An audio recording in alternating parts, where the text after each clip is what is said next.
just do it. Go out there and shoot. Now there's nothing. I mean, you hear this advice constantly, right? Like it's very different from when I was growing up even, but now there's nothing stopping you from making a film. You can shoot it on your iPhone. And I see this, it's really interesting now in this pandemic when we're teaching these classes. I mean, I have students in China and Africa and India and like all over the world. So we can't give them the equipment, but I'm teaching the tools for filmmaking, and they're going out and doing it. I'm not even asking them what camera they use or what editing software they use, because there's so many different types. But still, it is the same when you're watching the story and you're watching performances, and is there a beginning, middle, and end? Are they hitting the right points, the beats in the story? Is there coverage? Is there continuity?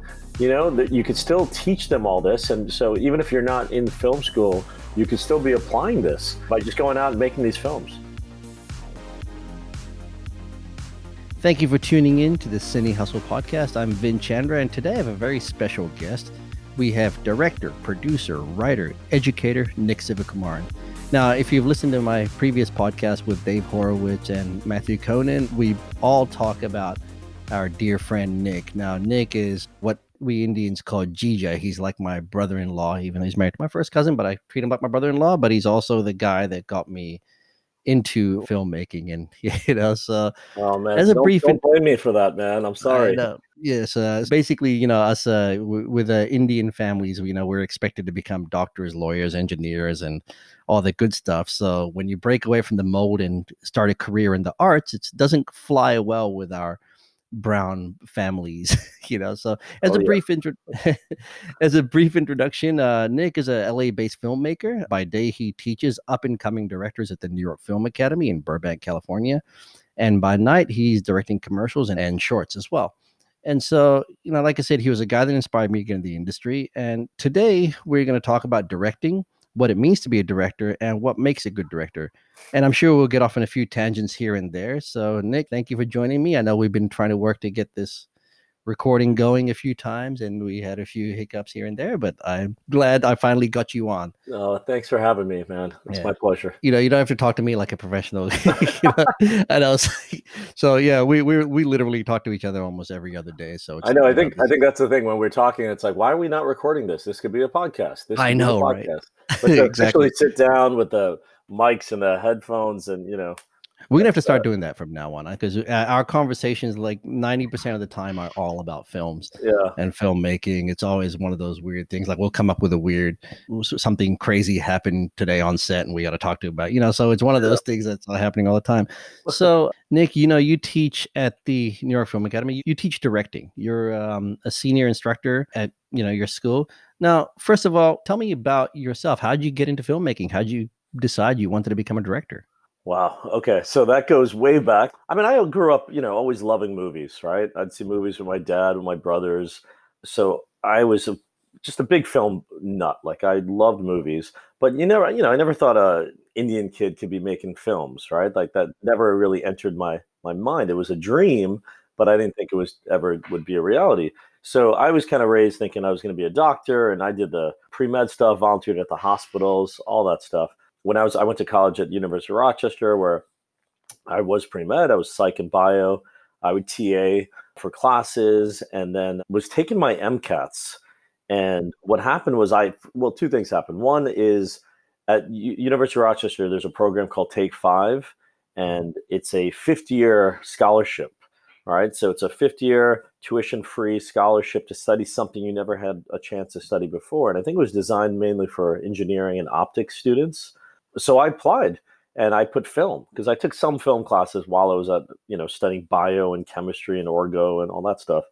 And I got in to this program. So it was film studies for a year, and I made these 2 short films with my friends, and it was so much fun. You're making movies, you're hanging out with your friends, and it was kind of like a Tarantino-esque drug thriller in college, right? It was college students who made a drug deal to pay for their tuition, and then the mafia is coming after them, and the Don of the city. I mean, it was crazy, but it was fun. You've seen it, Snow and Justice, right? So it was. I haven't seen that, actually. Are you serious? All right. Well, if you've been talking to Dave, I mean, this is where Dave Horowitz and we were buddies since freshman year. We studied Japanese together, and so he was in Justice, I think. But anyway, we made these films, and then I was also studying for my MCATs, and then Dave and we entered a contest. There was a commercial contest in the newspaper, this Campus Times school newspaper, for Lifestyles condoms. And it was just make a 30-second spot. And we just said, what the hell? We have nothing to lose. So we went and made this commercial, and it was literally me, Dave, and Paul Sargent, one of my best friends. And we like went into a supermarket, Wegmans there, and just shot stuff with, no permits, nothing. We didn't know any of that stuff. And it was a finalist out of like 1,000, entries. It was top 10, and we got flown to New York City, and it was like Dr. Ruth and Moby. There was this huge celebration, and it really got me excited. I was like, I think I can do this. I'm good at this, but let me try. So I kept putting off med school and worked in New York City. I was an intern at a lot of different companies, but then I was like the head intern at the Shooting Gallery, which was a big independent production house in New York. They did Sling Blade, Niagara, a bunch of independent films. And then I took my GREs and I got into USC. So I just went across country, and yeah, my parents weren't thrilled, right? But USC at least was a good school, and it was like, look, at least I'll get a degree in MFA. So that was it. That's how I got out to SC, and again, made huge contacts there. And of course, before I got into SC, one of the things that helped me get in, without a doubt, was that I worked on Dave Horowitz's film, Niche. Mm-hmm. Niche. And you had Dave on a previous podcast, but I was his line producer, AD, and we shot in our apartment and all over town. It was an amazing experience, and I didn't know anything about ADing or producing. So it was great just to learn by doing, right? It was a very hands-on education. And then we came out to when I came out to LA, I had that knowledge already, and applied that to what I was learning in film school, and yeah, made a bunch of movies. My thesis film was called Diwali. It was a big festival winner, and it won the DGA award for me. And so I got to go to Cannes for a Kodak showcase. Mm-hmm. So that was the emerging director showcase. Yeah. Mm-hmm. Emerging director filmmaker showcase from Kodak, and that was my first time in Europe. So here I am, like on the Eurail, and I don't know what I'm doing, but it was also like just going. I went to a bunch of movies at the Palais, and it was a great experience. So I got to go to the Cannes Film Festival, which is incredible. My first time in Europe, and I was in France, and hanging out at Cannes for like 10 days, just meeting a lot of people and watching movies and just living that life. And it's just such an unbelievable experience. So from there, I was always making projects, and I was trying, writing. But one way for me to pay the bills was teaching, because I TA'd in college, I TA'd in grad school, and I felt like I was good at it. I enjoyed it. So I started teaching at the New York Film Academy. It was a couple different programs. I taught at Crossroads in Santa Monica. I taught at the New York Film Academy, and I was teaching cinematography at first, and I was still a student at the time, actually. And then when I graduated SC, and I was teaching directing. And so I've been there for a while, and before it was short term, it was class and be working on project, come back and teach. But then it's been full time lately, and it's been an amazing experience. Like, without a doubt, I know I've become a better filmmaker from teaching. So I've enjoyed it a lot, and been able to teach and direct and do both things that I enjoy. So I've been very fortunate. It's funny because I hated school. I hated college. I just hated because I really couldn't find anything interesting. And I took a program at NIFA. And this is by no means a plug for NIFA. I mean, if they want to sponsor the podcast, hey, please, I don't mind. But yeah, so I mean, I took the high def filmmaking course at NIFA, and to tell you the truth, that was the best time I've ever had studying, being in school. So I see the appeal of film school. What are the benefits of going to film school as opposed to being self-taught? I think the biggest benefit is when you're at film school, then it's okay to fail there. It's okay to try your hand at different projects, different genres. And if it doesn't work, it's okay, because you're going to learn from it, right? And you have educators, you have teachers there that are going to guide you and let you know what's working, what's not working. And yeah, I'm sure you could do that on your own. And I thought about that. Trust me, I thought about that before going to school, but it was more, I was from a family that really valued education and degrees, and, it was kind of like thinking of the backup also Right. which in a way, sometimes if you don't think about the backup, right, and you don't have the parachute when you jump, like then you have to figure things out, right? There's Right. almost more pressure on you to really make it. It makes you more hungry. But I don't know. I see it's something I always look at with the students is you want to see their progression, right? You want to see where they start, and when they're shooting like their mise en scène, their first project, and where they end up. And I'm always looking at that progression. I see it with my students, and sometimes if I don't, I make sure I talk to them about it and they're learning from their mistakes, So that's what I think film school gives you. It gives you that structure. It gives you that freedom to fail where you can actually also learn from it and become a stronger filmmaker. Well, it's also literally you practice by doing. Mm-hmm. And, that's just 6 hours or 8 hours of concentrated doing each day, pretty much when you're at school. I mean, I remember just even in that 1 month program that I was there, it was basically, you got screenwriting class, you got directing class, you got cinematography class. So it's literally just hammered into you. It's almost like boot camp for filmmaking, which I think is, especially in a school where it specializes in filmmaking, like that's the only thing they teach. I think that's pretty amazing, And like I said, it's not a plug for New York Film Academy. It's just literally, I think that I said was probably the most fun I've had. Like, if I wasn't married and if I didn't have a job here in Sacramento doing what I do, then I'd go back and do at least just to have that, like full-time education on it. But be careful of it. Don't get me in trouble with Priya. No. When you see a new student come in, are there any indicators seeing what makes a good filmmaker, a good director from your students? Is there any qualities that you look for in a student, or is it something that can be taught to almost anybody? I mean, I think it is that willingness to learn, right? To be open-minded. And you might have different perceptions of filmmaking or directors you really admire and you've been studying them. And if you're coming in with just like, this is the way I'm doing it, that's it, then it's a lot tougher, right? I think it's about the openness, the willingness for them to learn, to be able to adapt. A lot of times in film school, it's when they're trying to discover their style, right? They don't know what type of director they want to be. And even after film school, you don't know. I'm still figuring that out, Right. But I think it is about trying different things. If, it happens. I mean, that's a big part of just directing when you're trying to get a performance and it's not working and you have all your different tools, right, to try to attack them to get that performance out of an actor. And it's the same thing. It's you're in school and if one way is not working, right, you got to figure out another way. If one genre you're trying doesn't work, okay, that's fine. There's nothing wrong with that. But it is just that ability, that willingness to try new things. I've had students who will be so hung up on this is my style and this is something I've been doing before school. And part of me is like, then why are you here? Right? Like, why are you coming here if you don't want to learn new things? Another big thing advantage I see with film school is about the networking. I mean, meeting like-minded individuals, right? I know for me, coming from a pre-med background, a college where my friends were all interested in film. And of course, after I moved to LA, one by one, like people were coming out here. Dave and a bunch of other friends of mine came out here. But I came out specifically for film school. And then I met so many people that end up being my collaborators now, right? When I was at USC.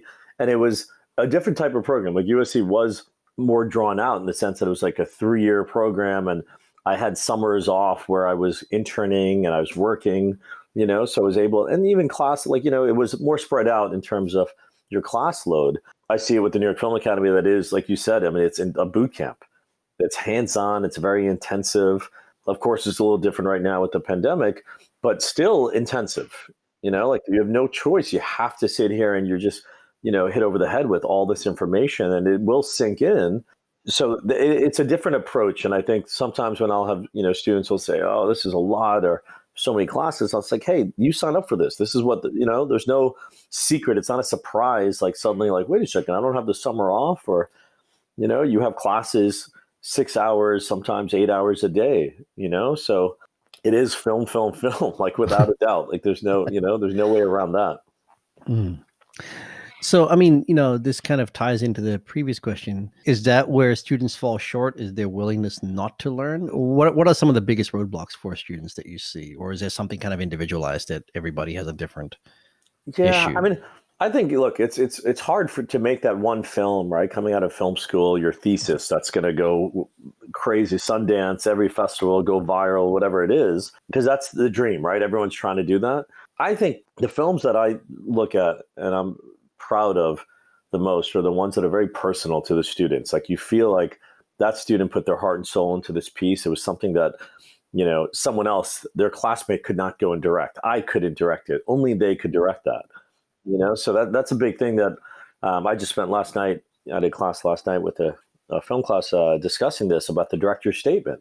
Mm-hmm. It's a big part of, when they're pitching their projects and then they write this director's statement of why they want to make this film. Right? Really why, and then how are they going to do it? But the why is it's so big and it's very personal. And sometimes even if they say, oh, I just want to entertain people. Well, why? Where does that come from? And then they get really personal about it. And I've told my students, and I did this lately because I learned from my mistakes in the past, where I tell them, here, let's put together a public director statement. If there is a difference, if there's a public one and a private one, meaning if there's something that's so private you don't want to share to the world, that's okay. That's something still you need to write it. And that's something I will, take me into your confidence. And I'll look at that because as a teacher, it helps me a lot that I can look at this statement and see the reason why they want to make this film so I can help guide them to make that film. And it should be very personal because otherwise, like I said, someone else in the class could direct it. Like, why can't I take the script and just give it to someone else? Right. No, you can't, because I'm the only director for this film, right? Like that. And this is the reason why. So they put that down in that statement and we discussed that. And it just happened last night where there was a public statement. Mm-hmm. They were talking about why they wanted to make this film, and I knew the real reason. So it was a little for the class, like, I could even tell the class kind of knew, like they knew this wasn't the real reason, but it's fine as long as the director knows. And it's something that I was helping them when I was reading the script and giving notes, because otherwise I can give notes about this is the film I would make. This is what I think would happen in this story and this character and this relationship, but it's not about me. It's about the filmmaker. Right. Right. So a funny thing, though, going back to how you said you're still trying to figure out what genre you want to do when you do your feature. Now, it's funny because just yesterday I was up like at 2 a.m. and I was scrolling through the movies, and I have about 380 movies on my Apple TV. And I need your password. I know. Yeah, let me just put it on the podcast so everybody can just log in right now. No, so and these are just movies that I've purchased over the years. And it's funny that out of the 380, 150 of them are action adventure. So those are the ones I gravitate towards. So I'm like, okay, well, I think maybe that's the genre that if I, ever direct my first feature is going to be, okay, I think I want to do an action adventure story. That's what I'm gravitating towards, that one. But then again, there's so many different things. Like the next big category, but it's only like 53 films is drama. So, but they're such like nebulous terms, right? In action adventure. Yeah. I mean, and the thing is though, like with the different genres, like I always saw myself as a filmmaker that could do the different genres, right? I love all movies, and I really admire, I respect these filmmakers, I'll see like Ridley Scott or Ron Howard or, these filmmakers who will do, and even like Spielberg, right? I mean, they'll do different genres. They'll do stuff that is, a lot of it has a common theme, right? But it's not like, I don't know, you don't have to be pigeonholed into like, this is the only films, you only do action movies. There are some directors that do that. They do action really well, and that's all they're going to do. And they're very fine. They're happy with that. Or horror movies, right? But right. I don't know, because, you're talking about Apple TV. I mean, I'll watch movies all the time. Like if it's a good movie, it's a strong story and performances, I'll watch it. And you learn from it. So that's one thing, right? You're always looking to learn. But I'm entertained as well. I feel like it's something I'm always telling students, like, when we're starting out in school and I'm describing everything, the analysis of films, and I tell them, like, I don't want to ruin your appreciation of films. I want to, further your enjoyment of it, but also so you can be educated. And I feel that. I feel like I can watch a movie and I can still know, like, oh, okay, that's the end of Act 1, or that's a plan. There's going to be a payoff later. And you can kind of decipher things. But when it's done well, you can still sit back and really enjoy it and, take pleasure in watching the film and going, oh, wow, that really worked. At the same time, like you watch a film and at the end, it'd be like, that's 2 hours I'm never going to get back. But at least I got something out of it of what not to do, like I'm constantly thinking like, I don't want to think, oh, I just wasted 2 hours. It's got to be Right. like that filmmaker did not set out to make a movie that was awful. Something happened, right? So what happened? So it's kind of interesting to decipher that as well. That's so true, because sometimes I watch a movie and I'm like, who greenlit this thing or who decided that they were going to make this? I mean, but then I'm like, a lot of them are cash grabs too, right? When you look at, for example, some of the asylum features, like they have the, what was it? The Furious and the Fast. Oh, really? I did Yeah. not So know that, about that. basically it's cash grabbing from, Fast and the Furious franchise, but it was just like, I was just like, okay, that's, It's interesting because you make a movie like that, and you'll see some just sort of so many channels now, right, on cable, and you can make films like that, which is amazing for those filmmakers. Like it's not something and maybe it's something that why like I haven't done a feature. I put a lot of pressure on myself for my first film. It's got to mean so much. It's got to be this. It's got to be that. And then I go back and forth with that, where I go, you know what, I'm just gonna make a movie because big deal. I'll make another one, then another one. Like who cares about the first film?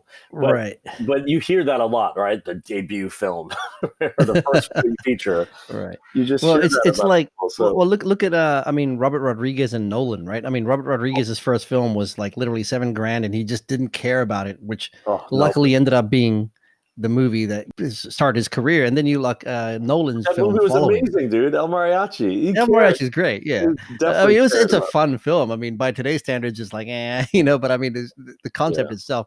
But I mean, looking back at the time, that was great. Even Following, have you seen Nolan's yeah, Following? yeah, yeah. I mean, I love that one. And it is something that I'm always.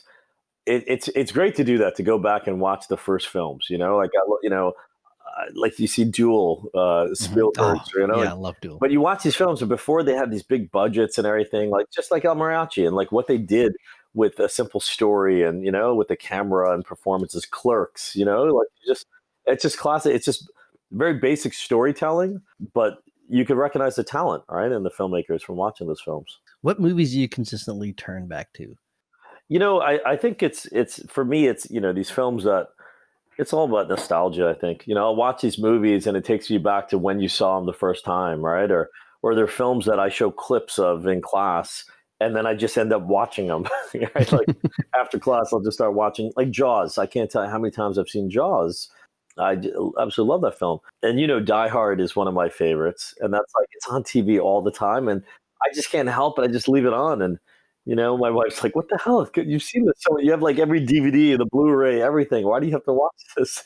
It's funny because I do that too. Like I'll rewatch a film and over, like maybe once a week, I'll rewatch that film. Like I just, you pick up something new every time you watch him. Yeah, And sometimes I'll just be studying the film. So in the sense, like I'll be looking at, okay, this is how I think they lit it. This is how they did it. I love the way this shot worked. Why did it work? So it's, second or third time you're watching it, you're literally just analyzing, right? yeah. But my wife's always like, why are you watching this again? You just saw this last week. Oh I'll my God. never, I'll never understand.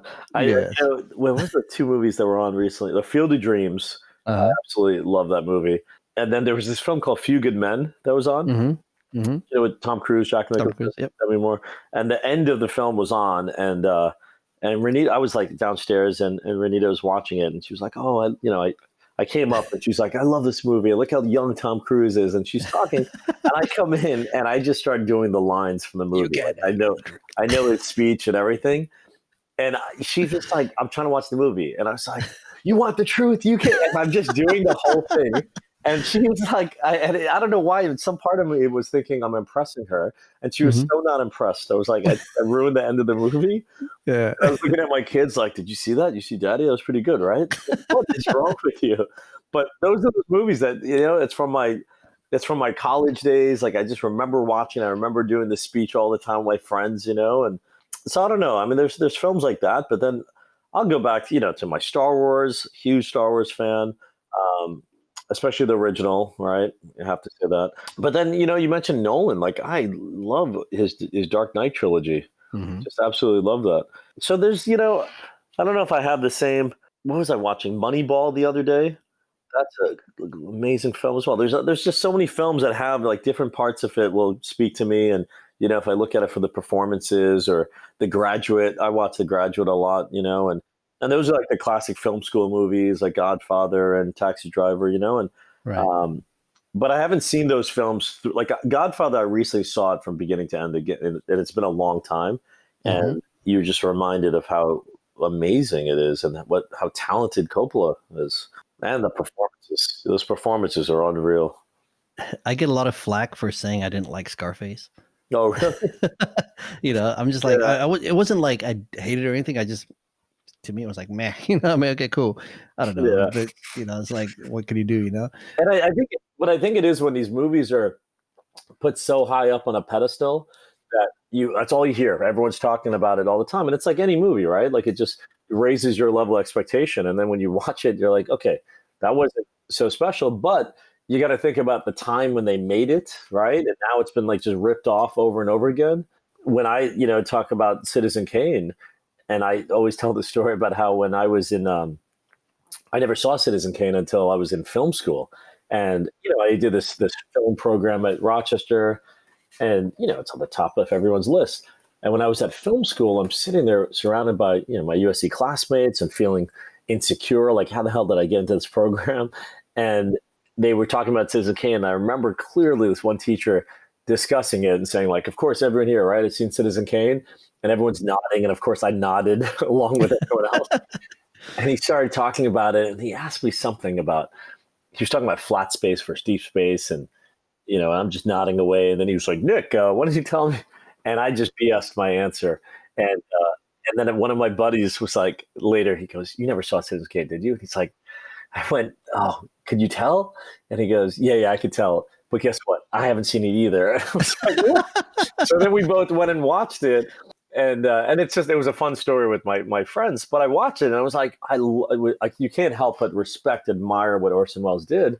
But in terms of story, I wasn't pulled in. I wasn't like, oh my God, I can't wait till see what happens. And probably because I already knew the ending, right? It was already spoiled for me. So, but you do watch it thinking about in that time, like what he achieved and how he's able to do it. So I talked to my students about it, but then when I asked him that question. I just did that like last week.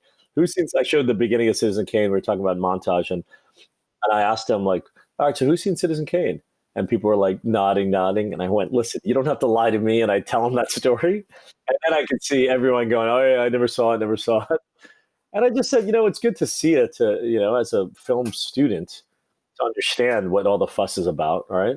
Right. Well, it's funny because a lot of these films that you do end up like The Graduate and Citizen Kane. I was in a film history class in college, and it was just an elective. At that time, I didn't have any idea that I was going to become a filmmaker, that this wasn't going to be my career. I was like 20, 21, 22 when I watched Citizen Kane and The Graduate for the first time. Before that, that wasn't something on my radar. And so, it's kind of like when you're in, English literature class, and then they give you classics to read, so are there any movies that you see that have come out recently that are good for students to watch, that could be the Citizen Kane of our time in this sense? I mean, Oh wow, that's like, saying I a mean, lot. that's saying a lot. I mean, yeah, that is saying a lot because Citizen Kane was so innovative, right? But I mean, is there anything that's come out now that you say to your your students, watch this because this is masterful storytelling? I'd say, there are different films to prove different lectures that I have with students. Like when I talk about performances and especially like improvisation, there's a movie called Secrets and Lies by Mike Leigh that I think is amazing. But I absolutely, I do love that film, but it's also because of the style of filmmaking that Mike Leigh does, and then we said Christopher Nolan, Memento, I think it was just such an amazing movie. And it was one of those movies I remember so clearly after the film with my friends in a diner for like 2 hours talking about that movie. Right. And that's the movies that you admire, right? That it does. It encourages you to discuss. So I knew, like, watching that, I was like, this guy's super, super talented. And then, of course, you follow his career after that. Another secret movie, Secret in Their Eyes. I think You've told me about that one. I told you about that one, right? Yeah, It's a yeah. Argentinian film. The original, yeah. Because Yeah, there's two versions: the yeah, new version, the American version, and the Argentinian version. yeah. Secret in Their Eyes is it's when they did the remake. And I'll be very honest, I've never seen the remake. I saw the trailer, and and this director, I really like this director, Billy Ray, but I don't know. I was just like, And the remake had this amazing cast, right? I mean, it's got like I don't know, Nicole Kidman, Julia Roberts, like it's a Chiwetel Ejiofor, like it's unbelievable cast. But I just was like, I can't, I just couldn't bring myself to watch that. But the original, and that was like what 10 years ago or something. A friend of mine, Miguel, had told me about that film, and I just went to the theater alone, and I was sitting there. You know, it's a foreign movie, and there was hardly anyone in the theater, and that movie just blew me away. It was unreal. And I'll tell students a lot of, and you know, won the. I remember winning an Oscar pool because I bet on that movie, and it won like the best foreign language film that next year. But and that's 10 years old, so I don't know. Like recent, I'm trying to think of like the most recent films. But you know, look, I'll watch the Avengers. I've seen every single Marvel movie, and a big fan of those as well. You know, so it's something that it kind of, I mean, for me, it fits my mood, but it's also, it's good, I think, for me to be able to watch all these movies so I can discuss it with students, because you'll have someone who is a huge Marvel fan, and then someone who just loves John Wick, right? Or someone who's into, you know, horror Guilty as movies. charged. Yeah, but you can watch like a horror film. I mean, horror is the one genre that I don't watch as much because it scares me. I just, I go back to, you know, I mean, the traditional horror films from the 70s is what still haunts my dreams, right? Like The Exorcist and all those, all the good ones. Well, I think supernatural ones mess with me more than like zombie ones. Like, you know, I mean, you know, slashers and all that, they don't really do much for me. But then you see a supernatural one where it's like, without a doubt, the slashers. I mean, to me, it's like those are fun. I like to, you know, a good jump, like, you know, like a good scare like that. But with supernatural done well, God, especially when they deal with kids, like that, just I can't handle that. Right. I remember that when I took this is actually before I did my Take 5 in Rochester. I was in a film class, and one of the assigned films was Exorcist, and it was going to play at my school. It was like some revival screening, whatever, and it was going to play at the school. And the teacher told everyone to go watch it, and everyone's like, "Oh yeah, we've seen it." And I'd never seen it. I saw it, my brother and I would see it on, it used to play on TV back in like the 80s, just regular TV. And we'd put it on, I'd see the heads, you know, twirling around, and it just gave me nightmares. So I went to my teacher and said, please, can I not watch this movie? I don't take this well. I'm not. And he said, no, you have to watch it or you're going to fail. Can you believe that? This guy told me I had to watch it. And I went to the theater, I was with some friends, and I was terrified. And that's the only you time sleep with the covers over your head. Seriously, that was the only time I've ever seen it. And like when they had another, you know, 25th anniversary or whatever it was, I remember seeing the trailer, and there was like never before seen footage. And do you remember in the trailer you saw her like crawling like backwards upside down the stairs? And they put that in the trailer, and I was like, ah, I couldn't handle it. No, so if there. I can't believe it. A grown man still scared of. Exactly. Which is great. I mean, this is what the filmmaker, you know, that's their intention, right? So I do always think like, wow, that's talent, right? To be able to do that. And then sometimes I'll sit there and think like, you know what?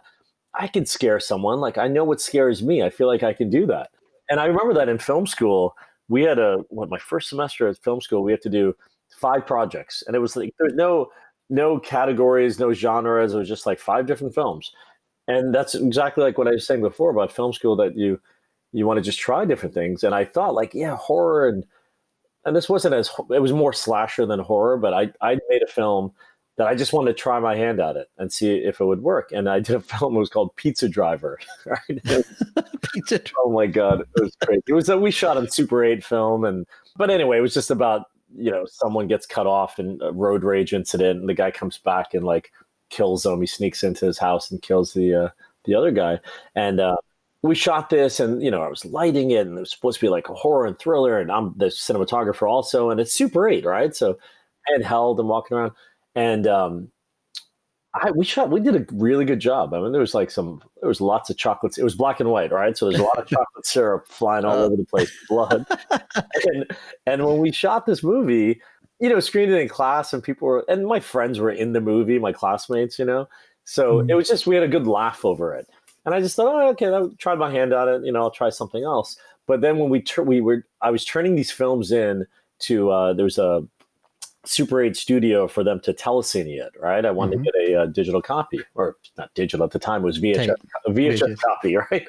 And I turned it into this place, and I remember people talking about this one studio where there was something in the fine print saying that we will not develop or transcribe, material that we find offensive. I was like, what the hell is that, And I realized, like, someone had told me, oh, they're very religious, this place, So I said, okay, whatever. So I turned in my footage, and they transferred all the films except that one film.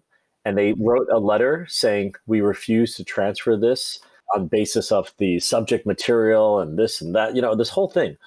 And I was thinking, like, what did they think? It's a snuff film or something? Like, what's wrong? Like, I couldn't understand. And then, of course, I'm telling my classmates, and we're like, this is censorship. This is wrong. And then, of course, it hit me like, oh, that's pretty cool. They thought it was so realistic. Like, I did a good job, So that was the way I spun that situation. What do you suggest for budding filmmakers that are not going to film school? Where do they start? What do you think they should start with?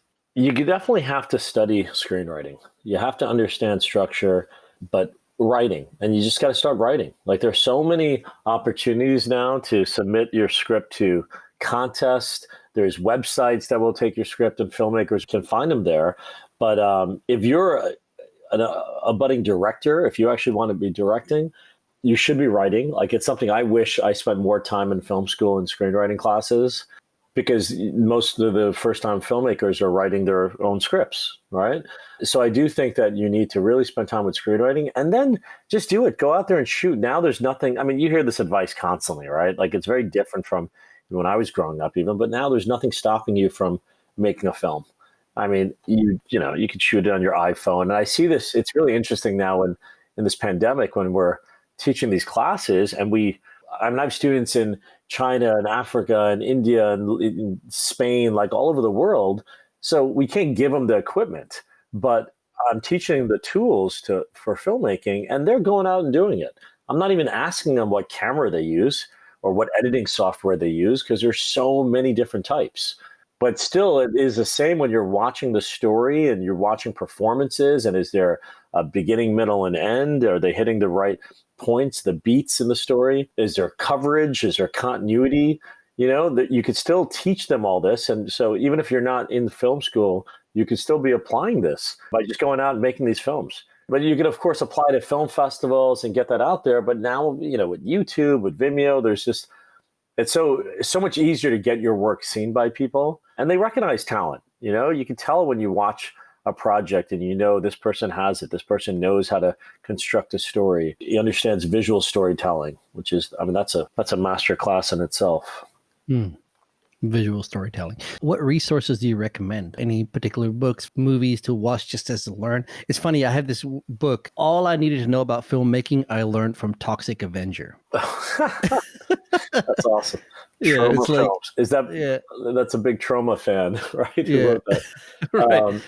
No. That's the thing. Like, there's, you talked about El Mariachi. I love Rodriguez wrote a book, right, on the making of El Mariachi, and that was awesome. I read that way back, and I think right when I was in college or finishing college. I've told you about the writer's journey, Chris Vogler. Yep. That's mine's coming in today, actually. And like, there's so many different types of screenwriting structure books, but I think the writer's journey, I like Save the Cat, just Story by Robert McKee, so there's a lot of different screenwriting books. One of my favorite books on visual storytelling is The Visual Story by Bruce Block. He was one of my teachers at USC. And that just changed everything about how I viewed movies and the director's job. And it was called Visual Expression at school. And when he was discussing about what directors do to appeal to the audience subconscious and how they manipulate certain visual elements, and I was like, there's no way directors think about all this. Like, that just has to be an accident or a coincidence or something, like, come on.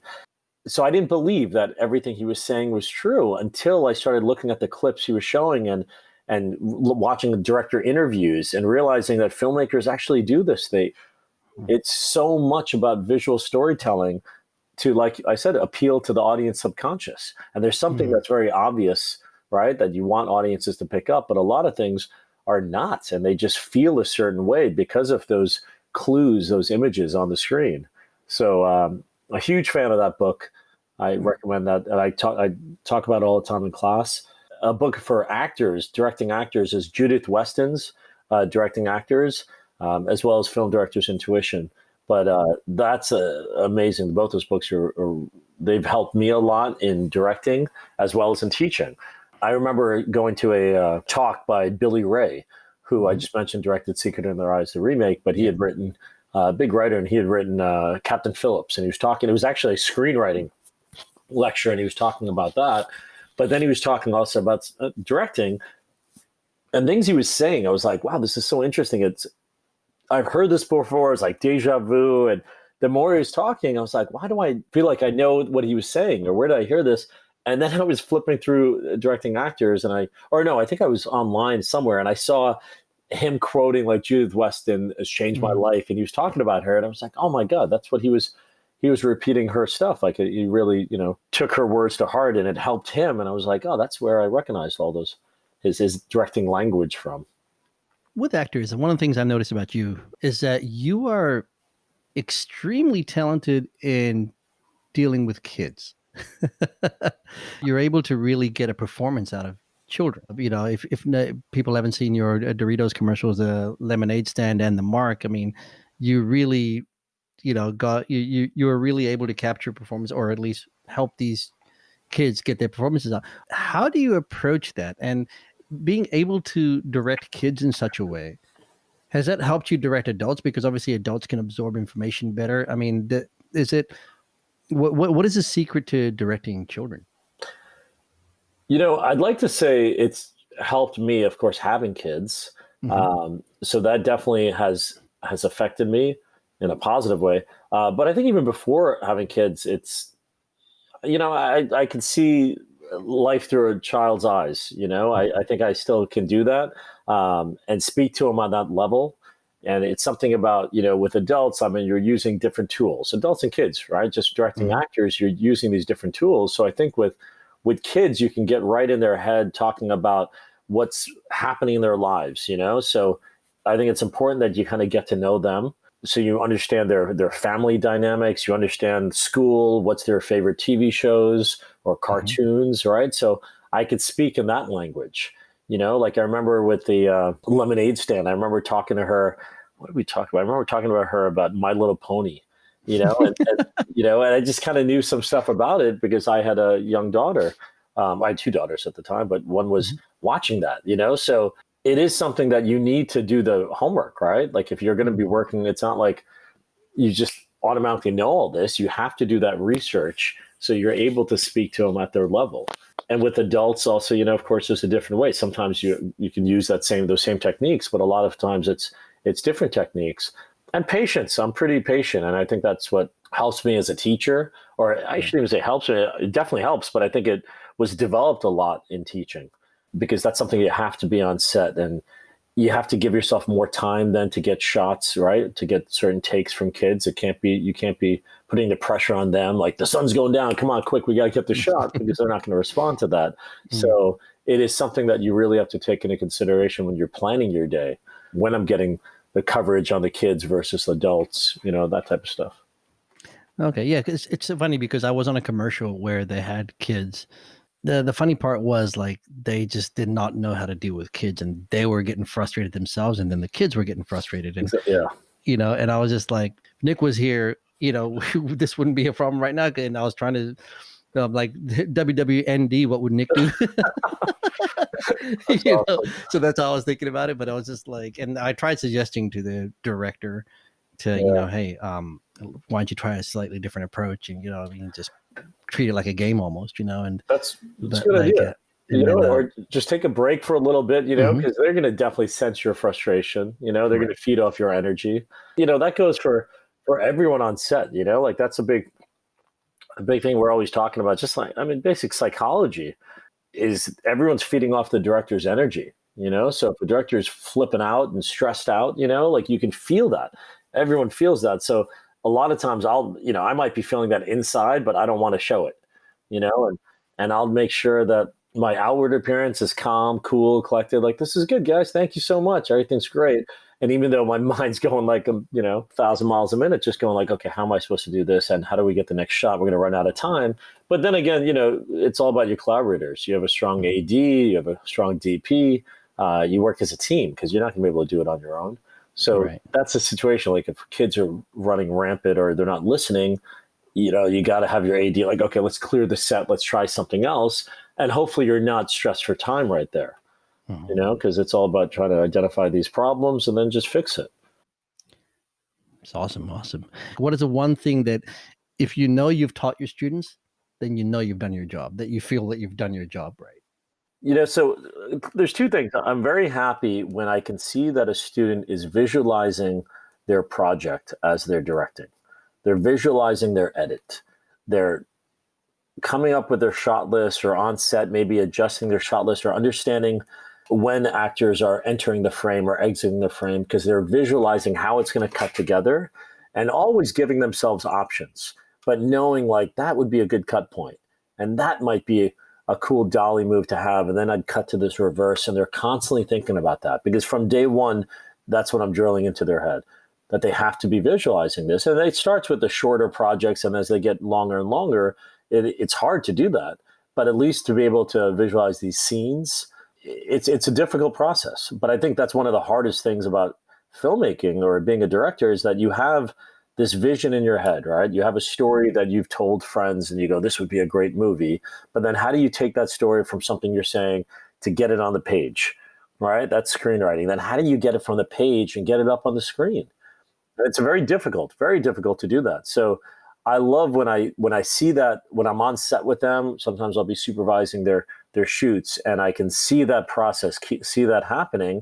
And then of course, when I see that final project, or it doesn't even have to be final, it could be a rough cut, and knowing, wait, that was the story that they told me about, that when we had those crew meetings that they were describing, this is the film I want to make. When I read their director's statement and then I see that film, I'm so happy. I'm so proud, right? That, oh my God, they did it, and it's something I say this a lot when, they're graduating, that it's truly an honor to witness their growth as filmmakers. It's a privilege, right? To be able to see that. And I remember that. I always see these students, like when they start in their first project, which is like a one-shot exercise to their final thesis films. So I love to see that growth, but it is something that on set or in class, like you'll hear them discussing a project and okay, now it's clicking. They suddenly started seeing those different angles, different options they're giving themselves in editing. So that's one of the big things. And also professionalism. You can teach it, you could lecture about it all you want, but they have to do it then. You have to see them on set. You have to see the way they act on set, being on time, the hierarchy on set. You might be a grip and have an idea for a scene, but you're not going to blurt it out in front of the actors and directors, and I get it that they're friends on set, so they want to help the director, but it is something about being professional because then you get hired on the next project and the next project. And, it's all about networking and understanding, how to make movies. Like that's something that I love hearing those stories when one of my filmmakers, when they graduate, and then you see what they're doing afterwards and they're working on bigger projects or working on a studio film or they're working, I just found out one of my students is a COVID officer and he's working commercials, like, through like Union. He was, PAing and gripping and things like that. And when the pandemic hit, he transitioned and now he's a COVID officer, but he's on set making amazing contacts and he's such a hardworking guy. And I was really proud. I just found this out last night and I was so excited to hear that how well he's doing because there were no COVID officers before, right? But he was able to jump in right when it was happening and people didn't really know how to run a set during the pandemic. So he's been instrumental on these projects now. So I could see that helping him get to the next level. Right. Absolutely. How do you drill editing in your head? How do you train that? I think it's just, again, you have to learn by doing and you learn by failing and it's fine, but you do things like that if they're talking to me about a project they want to make, we have crew meetings. And let's say, for example, it's about, it's a basic continuity film, right? And they discuss and I look at their shot lists and their overheads and I'll give them some advice, but I'm teaching them the rules of continuity, right? And letting them know like, hey, always have them enter frame, exit frame whenever possible. They're moving in the same direction, or the 180-degree rule, things like that. And then what happens is when they edit, and during their edit, I guarantee, and I know this happens, where they're watching their footage going, I should have done this, or I should have let them leave frame, or I should have done this. And it's the more experience, the less should haves you say, right? You just got to keep practicing. So then when they screen the film, what happens is they screen the film and we watch it, and then we start to break it down. And I say, hey, do you see this one part? Like, that doesn't cut with this previous shot. Why? And we discuss it. And students who, it clicks, right, who realize that and go, oh, okay, then we know next time they're not going to do this. Like, I don't have to be so hard on them. Like, you screwed up, right? It's more about like, look what happened. It didn't work. Now you know. I don't want to see this mistake again. And they do. They learn from that, right? And that's the best I can ask for. Finally, what is next for you? What are your goals for 2021, knowing that we couldn't really do much in 2020? Anything in the pipeline? Anything? It's interesting. I'm always pitching. I've been directing commercials, and even this last 6 weeks, I've directed 2 commercials, and it's difficult in this time, but it was COVID safe, and we were, it was well produced. So we're delivering that second commercial right now. It's going to play in the Miss USA pageant. Nice. It's going to go national, so I'm kind of excited. Well, congratulations. Thank you. And, and possibly producing another commercial and another one I'm pitching to direct.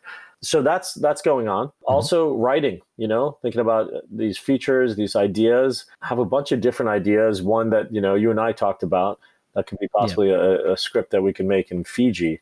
So that's something that I'm kind of excited about. Yeah. So that'd be awesome. And it's a different type of genre in a film that I'm used to. So, we'll see. I got to get the script out, and then we'll be talking about that soon, I hope. Dude, I mean, I could sit here and talk to you all day and just start picking away at everything, but I know you have work, and I know you're about to start teaching. Are you teaching today? Yeah, I got 2 classes today. Now, what are you teaching today? So I have a prep class for a collaboration workshop that's happening this weekend, this Saturday, and then I have another prep class for a shoot we're doing online on Thursday. So, and when I say prep, what's great is like the students come prepared, and they're pitching and rehearsing on Zoom. So I'm breaking it down and talking about what works, so it doesn't work. I'm reviewing the shot list and overheads and their plan for Saturday's workshop, because they're actually shooting live. They'll be on set. So again, and that goes back to like, when I was talking about professionalism, like I want to make sure that they have this plan, because we always know these plans are not going to work 100%. Like I guarantee it won't work 100%, but they have to have a plan to be able to adapt it. And that's something that I want to make sure that, it's Tuesday, so we'll find holes in the plan, and they're going to keep adjusting it. So on Saturday when we're on set, they're good to go. Dude, that's awesome, man. Like I said, I could talk to you all day. Thank you so much, my brother, for of course doing this. And everybody, that was Nick Sivakumaran from Los Angeles, California. He teaches at the New York Film Academy. So if you ever want to go to film school, I recommend NIFA. That's, like I said, that's a shameless plug. There's no sponsorship, so don't think that I'm trying to shove a knife down your throat. But like, that was the best experience I had, and if you get a chance to go to Nick's class, you guys should. Awesome. Hey, thank you, Thank you again, my man.